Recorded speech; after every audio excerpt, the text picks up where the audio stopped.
Hello everyone, this is John with Prepare Now. Today we're discussing first aid and first aid equipment. It's come to me and just noticing over the years that people have really no idea how to take care of minor injuries and even worse things in their everyday life, let alone in disasters or shit hit the fan event. My biggest thing is I want you guys to go, if you don't have one, to research your hazards or things that you're preparing for. Look at what possibly could be needed, and first identify a first aid kit that would slightly overreach that need. It's always better to have a little bit more and then add to it. So I'd get a kit that has extra room in it, even bags. There's certain other things. Don't expect that you're going to go get something from an ambulance. Ambulance bags that I've used in the past as a paramedic can go for several $1,000s with contents included, which is way overkill for what you need. You've also got to remember, is this for just local disasters where there's still infrastructure of medical care in ER? Or is this something to be more planned around a situation where you're pretty much on your own? Because that's two big differences. When you plan a first aid kit that's strictly for local disasters, mitigating the medical injury, and then getting yourself to definitive care, then it's a much easier way to start. There's a lot of things that can go wrong, and people get very confused on what they need to focus on. I'm starting a series also that breaking down a basic first aid kit. I'd like everybody to kind of check that out and see what you think. Go ahead in the comment section below on this video. Tell me what kind of injuries you would like me to explain how to treat. I'm a paramedic by trade, firefighter, hazmat, you name it. I actually taught paramedicine in university and at local levels. I like to go back and explain basic first aid to the most extreme cases you can think of. I'm not replacing your physician or your primary care doctor. I'm not giving you specific medical knowledge. I'm just not there. But I can help you in those situations when there is no medical help you understand where your knowledge base lies and where we can expand on that. We need to figure out what kind of first aid kit you do have. Make sure that your equipment is still within good age limit, not expired. And also make sure that everybody in your party has a similar knowledge about first aid. Everybody doesn't need to be the medic in the crew. Everybody does need to be the mom and or the doctor or whatever you want to call it.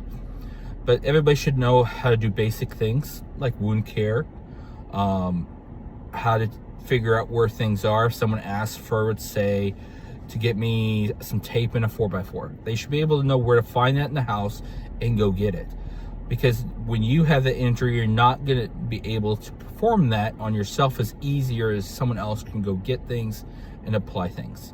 So at that time, you not only need to have the knowledge, but the education to be able to teach them on the spot how to apply first aid and be able to do it proficiently. Next, we're going to go in a little bit more depth. I'm going to have a course on basically stop the bleed, which basically will go from a basic paper cut all the way up to a lovely gunshot wound, stabbing, all the fun stuff that we all see in the movies but rarely happens, but we still need to know how to do it. That's a whole course by itself, and my biggest thing is it's good to have that equipment, but you need always continually to prep. Just like in the real world medical society, whether it be ER, ambulances, surgeons, they all practice with their equipment. Even though if they've touched it 1,000 times, they will practice over and over and over until it's literally a second thing for them. If something comes in, they reach for it, they go for it. It's a pattern. By doing this, you're not only increasing your chances of performing that task appropriately, you're making sure that your adrenaline rush that you receive when you're doing something that you're not knowing. Usually the person is not calm themselves. They're usually screaming at you and hollering, doing all kinds of crazy things, which is so much fun when you're trying to do first aid. Blood spurting, or there's covered in mud, and don't even get me started on kids. That's just a whole nightmare by itself. But by doing this practice in doing it even on family members that have no injuries, this builds you actually feel calmer when actually a emergency does arise. 2, this will help you with your own self knowing where your knowledge lies. A lot of people have first aid kits that have gone way past common needs, way past even shit hit the fan, to the point of trying to do field surgery and all kinds of crazy stuff that most doctors would be hard pressed to do even if they had the equipment, let alone that these people have barely, if they have the knowledge, it's sitting in books. It's great that you guys are trying to expand our knowledge of first aid, but you got to start at the basics and you got to practice. So with this series, I'm going to break down a basic first aid kit, what's inside, what you see. I'm going to promote trying to get you guys to open your first aid kits. A lot of people I've talked to, their first aid kits is something they buy, purchase, and put away. Occasionally pull out, look at it, put it away. They never practice with it, and that's a big problem. We need to be opening those first aid kits. We need to be practicing with them. We need to be seeing what equipment is not conducive for what we're planning for and what is. So with that, I suggest to you as a fellow emergency medical provider that you need to, if you have a first aid kit, kudos for you. 2, you need to look at your hazards, whether it be natural disaster, shit hits the fan, armed intruder, you name it, GSW, which is gunshot wound, and then compare it to what you currently have and where it's located. I have first aid kits in my car, but does that mean I can reach it when I'm driving? I have first aid kits in my house, but can I explain where that first aid kit is to come and help render first aid? These are all important things that need to be discussed and should be reviewed to make sure that you're prepared for that disaster.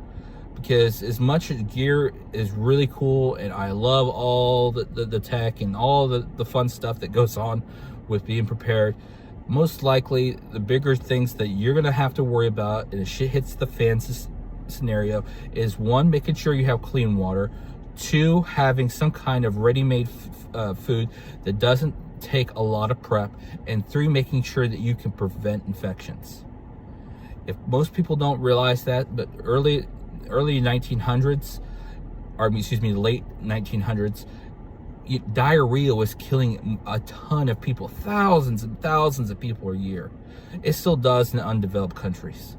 Stomach flus, fever, all major killers, things that we don't even think about today because we have ERs, we have first aid, we have advanced medical care.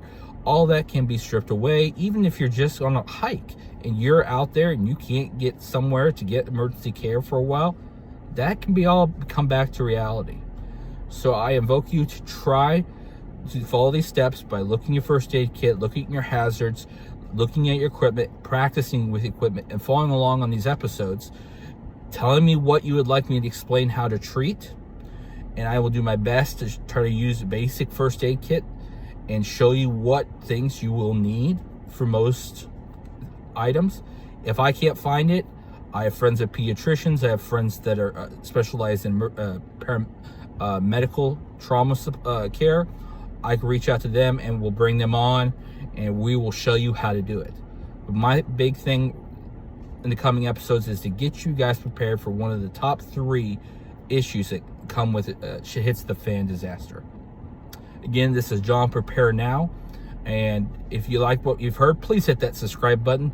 Let me know that when the next episodes come on, that it'll ding, let you know, and also let's help with the algorithm. Thumbs up if you like what you hear, and of course the lovely little bell. You guys have a great day. Stay safe this 4th of July. Keep all your fingers intact, and see you in the next one. Stay safe.